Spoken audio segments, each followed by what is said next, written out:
बाबा के पास वतन में आज विशेष मोहिनी दीदी के निमित्त याद और भोग लेकर के पहुंची। जैसे ही बाबा के करीब पहुंची तो मैंने बाबा को कहा कि बाबा आज तो विशेष मोहिनी दीदी के प्रति भोग भी और याद भी विशेष रूप से लेकर पहुंची हूँ। तो देखती हूँ मोहिनी दीदी बाबा के पीछे जैसे छिपकर खड़ी हो। फिर बाबा ने उनको एकदम पीछे हाथ पकड़ के सामने लाकर बिठाया। बाबा ने कहा कि बच्ची, आज बाबा ने तुमको वतन में मर्ज किया है क्योंकि तुम्हारे प्रति भोग और याद सभी की पहुंची है। तो एकदम से जैसे कि भोग की थाली को देखते हुए मोहिनी बहन बहुत ही खुश होने लगी, जैसे देख कर एकदम गदगद हो गई हूँ। तो बाबा कहने लगे कि बच्ची, पहले पूछो सभी से नीचे का क्या समाचार है। तो मोहिनी बहन मेरी तरफ देख कर कहती है कि तुम आ गई। तो मैंने कहा कि आपकी याद खींच के ले आई इसलिए पहुंच गए। तो कहने लगी कि नीचे बताओ क्या चल रहा है।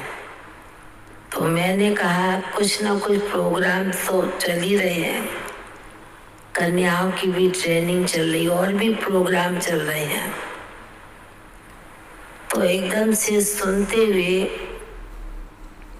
सुनने के बाद कहती है अब सबको जल्दी जल्दी करना है, सबको जल्दी जल्दी चलना है। तो मैंने कहा कहाँ चलना है।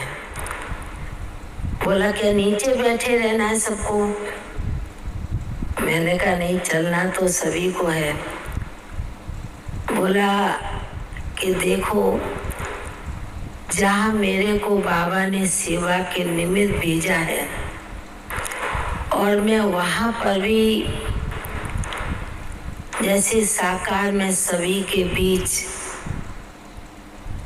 दादी के साथ, मम्मा के साथ, बाबा के साथ रही और मेरे को सभी ने जो कुछ भी सिखाया उस बात को सीखकर बाबा ने मुझे ऐसा बनाया, अपने लायक अपने साथ बाबा ने बिठाया है। तो इसलिए समय को देखते अब हम ब्राह्मण बच्चों को बहुत अपने आप से अपने स्वयं की तैयारी करनी है। तो मैंने कहा कि सभी तो पुरुषार्थ में लगे हुए हैं। तो कहने लगी कि हम तो जहाँ पर भी जिस स्थान पर भी हैं वहाँ भी मैं देख रही हूँ कि किस प्रकार की दुनिया में बातें सभी के सामने आ रही हैं, पर मैं बहुत निश्चिंत रहती हूँ। मोहिनी दीदी कहती है बाबा के सामने। तो बाबा ने कहा कि बच्ची, तुम तो जब साकार में थी तब भी बहुत निश्चिंत आत्मा थी, क्योंकि कोई प्रकार की फिक्र चिंता नहीं करती, क्योंकि बड़ों के साथ रहती थी, दादी के साथ रहती थी, सभी की पालना में पल के बड़ी हुई। तो एकदम से जैसे कि मोहिनी दीदी अपने आप में बहुत खुश नजर आ रही थी। तो बाबा ने कहा कि बच्ची ने तो अपने जीवन में अपनी सेवाओं के द्वारा जो अनेक आत्माओं की सेवा की, अनेक आत्माओं का भाग्य बनाने के जो निमित्त बनी, तो बाबा ने कहा जो निमित्त बनता है वो उतना ही निर्माणचित होकर के भी चलता है। तो बच्ची में ये विशेषता मोहिनी दीदी के लिए बाबा कहने लगे, इसलिए निमित्त बनकर बच्ची चली। इतना कहते फिर उनकी नजर भोग की थाली की तरफ जाती है। तो कहती है मोहिनी दीदी कि बाबा आप पहले स्वीकार करो। बाबा कहते नहीं बच्ची, पहले तुमको ही स्वीकार कराऊंगा, क्योंकि तुम्हारे प्रति विशेष इतना स्नेह प्यार भरा भोग आया है सज के तुम्हारे निमित्त थालियां, तो बाबा पहले तुमको स्वीकार कराएगा।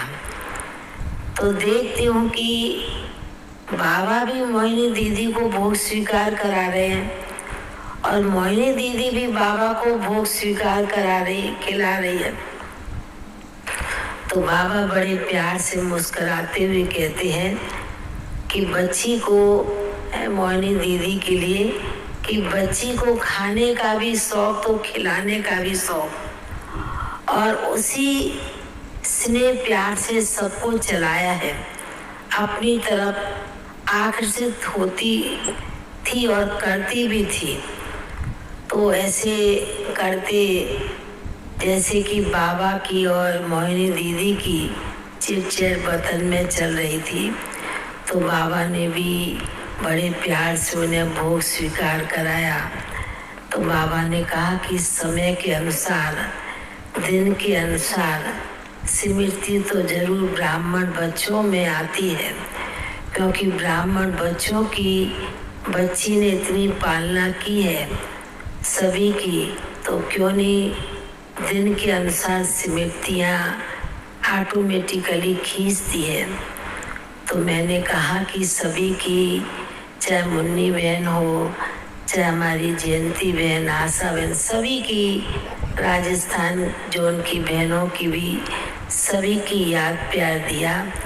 और मोहिनी दीदी ने भी जैसे सभी को एक एक का नाम भी इमर्ज हो रहा था, तो कहा मेरी सभी को बहुत बहुत याद प्यार देना। अभी समय बहुत नाजुक बनता जाता है और सभी को अब चलने की तैयारी करनी है। ऐसे कहते हुए बाबा ने भी याद दी और मोहिनी दीदी का भी याद प्यार लेते हुए नीचे पहुंच गए। ओम शांति।